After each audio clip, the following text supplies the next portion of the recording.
and welcome to another episode of 50 Shades in Grey. And don't worry, I'm not on the set of American Beauty. I've put this picture up behind me just because we've moved rooms, actually, in our new little studio, and I had nothing there before, and it looked like I was recording a hostage video for myself. So I made sure I had a bit of colour behind me. So I need to work on that bit, but it'll be okay. So as you can see, here on my own today, no guest today. I thought I would just have a chat about a few things that have come across all of the episodes, really, and from all of your questions and your responses that I've been getting through Instagram and through TikTok. And if you're not following us already, you can follow me at Davidson Elliott on Insta or 50 Shades in Grey on Insta. And my TikTok is Elliot Davidson as well. So we post all the little clips from the show on there. Love your feedback, good or bad. Helps me develop and helps me make this better for you guys. And that's one of the reasons why I've come here on my own today, because this podcast came out of just after I did the show that we did. There's a new series coming out soon. And it's all about finding relationship and finding love, and that's a big part of the show. And I listen, I love as much as anybody else, as much as the next person. Love a rom-com, a happy ending, guy meets girl, they go for a bit of a bad patch, get it back together. And that's great. I'll cry with most people when I watch those films. I love them. But life's a little bit different, obviously. And the biggest thing that I found, and this is why I think I started the podcast, and what I found from all you guys just emailing and sending messages in on Insta, was that I think a lot of the time when we are single and you are single, that you can feel quite isolated sometimes. And you feel like it's only you're made to feel that way, I think, sometimes. And I think for me, the biggest thing, and I've said this a few times with a few of my guests, the biggest thing that I got out of the experience that I had was it was just so nice being with people that were in the same situation, and having people to talk to about, whether it be dating sites or going on dates or relationships at work, relationships that don't work, what happened, and, all those things, because more often than not, we've all got the same stories, just from a different person. So it's really nice to share those, because I think some of us can be surrounded by people that have been with people for a long time, and they forget what dating was like. Dating in your 20s was a completely different ball game to dating when you're older. The biggest thing I took out of the experience for me was that just being around like-minded people that have shared the same experiences as I had, good dates, bad dates, times when you think, I'm glad I'm on my own, and other times when you think, maybe it'd be nice to have someone to share things with. And like I said, I think if you're surrounded by people as well that are in couples, you haven't always got people that they'll listen and they'll understand, but if they're not going through it, it's very difficult to understand that as well, in terms of they think dating's like dating in your 20s, because that's maybe the last time that those guys dated, if you've got friends that are married, and they don't really understand sort of meeting people when you're older is very different. So, and that's why we've done this podcast. And hopefully, and the feedback's been great so far, and hopefully you're all enjoying it. So this morning, I put a post out actually this morning, but I got rid of a car that I'd had in my life for sort of 17, 18 years. It was a beast of a car. It was a green Micra. It wasn't the most prettiest car in the world, let's say, but it was great. And I had some great times in it with Zach. It was one of those cars where you could put your feet on it, you could eat fish and chips in it, you didn't have to worry about it. If Zach got in with muddy shoes and put his feet everywhere, I didn't care. If people drove into me, which they did a couple of times, it was like, yeah, don't worry about it. I could drive into a lamppost and think, I should have done that, and I loved it. It was a great car. Unfortunately, it needed a lot of work, so it needs to go to the scrap heaven in the sky. And it just got me thinking about love, really. And like I said, I love love as much as the next person, but there are so many aspects of love when you're looking for to have love in your life. You know, I'm sure lots of you have got pets, you've got animals now, and you know, dogs that maybe that you put so much time in, and or work even. You know, some of you just work so much that that's what you actually love. That's your passion, and that's what you put your time in, and you don't want to put time into anything else. But it's strange that the conversations that I sometimes have with people, and it's that. So when you're going to get yourself a girlfriend, or you know, how comes you can't keep a girlfriend, or when you're going to get married, and when you're going to do this, and for women, I know it's the same. It's like, well, you know, why can't you keep a man? Or, you know, have you got yourself a boyfriend yet? And I think there's such a pressure, and I think that's changing now, because I think we were brought up in times when, you know, you get married in your 20s, and you got married because you needed to have kids sort of in your late 20s, early 20s, because, you know, that was the time that you had kids, and then you could settle down and you could have your family. But I think everything's changed. You know, women now are working more and more, and they're earning more and more than guys are a lot of the time. So that's all changing, and there's a lot more independence from women now, which is great. So they're now thinking, well, I don't want to settle down and have kids when I'm in my 20s, because I'm loving my job. So everything, I think the whole landscape has started to change, which is great. And then women are having children later in life now, which, you know, the age of that I was reading the other day is going up slowly as well. And I think if I could choose an age, that all things being equal, that if I had kids again, I think it would be my late 30s, 40s. That, you know, I've done a lot of the stuff that I would have wanted to do. Financially, you're settled. I think you're more settled in your career. And I think that's a great time to actually have kids as well. So you've got this great period of time that you can just get to know yourself, because that's one of the things that I find as well. There are certain people, and I'm sure you guys will know them as well. They can't be single. It's not that they don't want to be, they just can't be single. They cannot be on their own. They cannot be on their own in a house, in a situation. They can't turn up to a party on their own or a wedding on their own. And I think people that are good at being single, they're very strong-minded people. They're very confident in themselves, maybe not outwardly all the time, but they're at peace in their own mind. And that's a really big aspect of it as well. You've got to be comfortable on your own. And you've got to enjoy your own company. And it's funny, you know, with our kids, and you see the traits in them. And even with Zach now, I look at him sometimes, and he's so happy to be on his own sometimes. He's quite content. You know, he loves company. He loves going out in company, the same as me. But there are times when he can just be on his own. He just likes his own company.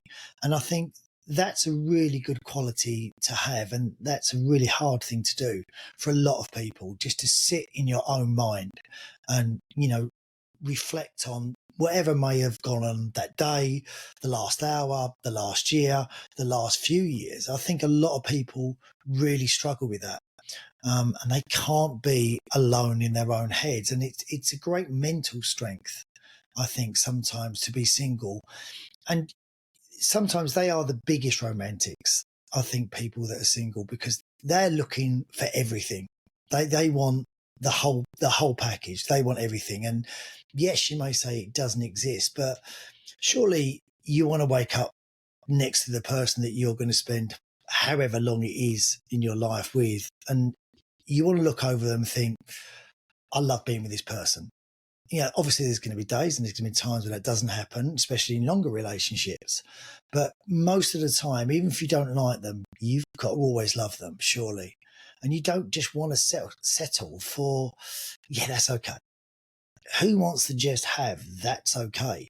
Because I wouldn't settle for that's okay on my own. So why would I settle for that's okay with someone else? And these are the conversations that I had with people in the house. And, you know, if you can meet people and have a great relationship, that's brilliant. You know, that's great. And that's nice to have, but it's not the be all and end all of everything. There is so much to life that you can find love.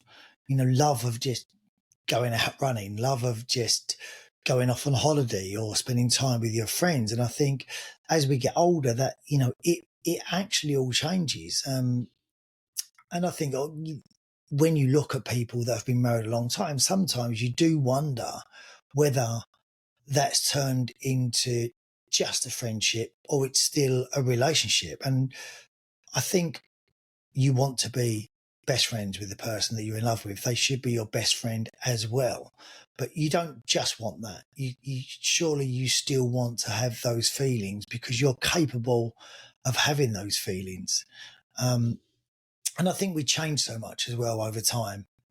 I really do. I think I think you're a very different person in your 30s to you are when you're in your 20s, and I think in your 40s to when you are in your 30s, because we all evolve, we all change, and I think that's why we have friends that come into our life for short periods of time and you get on great, and then you'll sort of drift apart and you won't see them again. And you'll have friends that will be there forever that you might just not see them that much because we all change. I think as well, if you don't spend time on your own, when are you going to get to know yourself?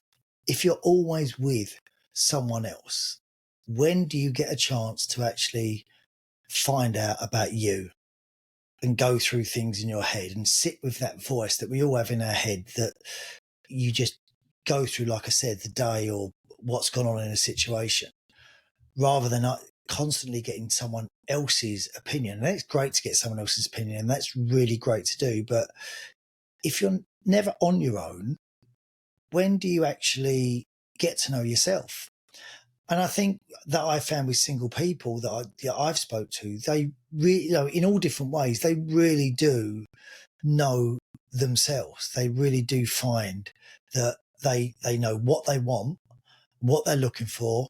They know what they will accept, and they know what they won't accept. It was funny, actually, the week that we had in Ibiza with a couple of the guys, it was a good chance just to sit down and chat to people and find out their backgrounds. And we all of us realised that we'd made mistakes in our life along the way, which we all do. But I am a firm believer that people inherently are good people. They don't set out to hurt people. They don't get up in the morning and think, what I'm going to go to do today is I'm going to rip this person's heart out.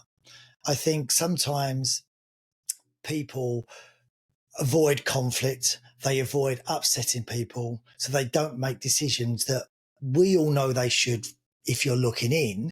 But when you're actually involved in the situation, it's very difficult to do because love has so many different aspects, doesn't it? We can be actually romantically in love with someone, and then over time that love can just turn into the love of, like you would your brother or your sister, where you would do anything for them, but you don't feel that romantic love that you've done before, and you don't want to hurt those people. So when you find someone that gives you that romantic love, you still love this other person that you're maybe with. So I a lot of the messages that I get are from people that have their partners have cheated on them, and they're still holding a lot of anger about that, that this has happened to them. But a lot of the time, I'd like to think it's not about them as much. It's about the other person wanting to find happiness. And after all, that's all we all want. We just all want to be happy. But I don't think, for me, I don't think happiness is defined by another person. For me, I think happiness is just you yourself being happy. And if you meet someone else and they themselves are happy as well, then you can be, happier maybe, or just happy together. But I don't think you're ever going to make someone else happy if they're not happy when you met them. They might be happy they're with you, but then they're going to just rely on you for that happiness all the time. And then that puts a lot of pressure, I think, on the relationship. I think we're on the 14th, 15th episode maybe of the podcast. And just looking back at some of the people we've had on there, I've learnt so much just from the people that were on the show: Martin, Paul, Natalie, Roger, Janie, Caroline, and Carly. And obviously, I've had Zach and Tia on here with me as well. And just listening to all of their stories, they're all also touching. Obviously, we all know the story of Roger coming through the show. With Jamie as well, but there were a lot of other stories in that show as well that were really touching, and they really resonated with me when I spoke to the girls and the guys about them, and not all of those were exposed as maybe they could have been, but they've all come away from the show now, all those guys, and they're all doing great. It's not like, Roger and Janie are doing fantastic, and they're a great couple together. And I think they were a perfect storm for each other, those two. But it's not like no one else did well from the experience. It's, although you may not see them on everything, they've all grown from that experience of just sharing that time, I think, with like-minded people. And I think that's the best part of that experience. And that's what I want with this podcast, really, is for people to watch it that are in relationships and not in relationships and different ages, and just know that there are loads of people that have exactly the same experiences, and they're not bad experiences. They're great experiences sometimes, and you can have the best times in your life actually when you're single, because you've got no ties to anyone, and it can be great sharing those times with people, but they don't have to be people that you're with. They can be people that you're just great friends with, that people that are going to be in your life sometimes for longer maybe than relationships. And also some of the other guests I have that haven't been on the show: Anna Martha, Luke Worley, Kate Rohan, Lisa McFarlane, and Camilla. They all had aspects that really opened my eyes to different parts of relationships. Women going through menopause and people coming out of divorces, and the mental aspects of relationships as well, and how that can have an effect. And there's 2 or 3 podcasts that I've got planned that are coming up that I want to look into that further, because I think they're really interesting things for people to know, because there's so much that happens with people that affects how they can be in a relationship or out of a relationship as well. And I think they're really important things for us all to understand and to know. I mean, as a male, in terms of menopause, I've learned so much about that and the effects of menopause that it has on women that I never knew before. Largely because I haven't been in a relationship for the last few years, so I haven't had any experience of it. But that's been a really big eye opener for me, and also talking about how to react to those things as well, as and how to help people or someone that I would be with through situations that may be affecting them, and just to have maybe more understanding of it. And especially when I spoke to Anna the other week, that about the mental aspects of things through her book that she's doing really well with, that people may be thinking about, and I think a lot of the messages that I've had as well, there seems to be, people quite scared about being on their own, when I think sometimes there's a peace to being on your own, and there's an excitement about being on your own as well, because that something could happen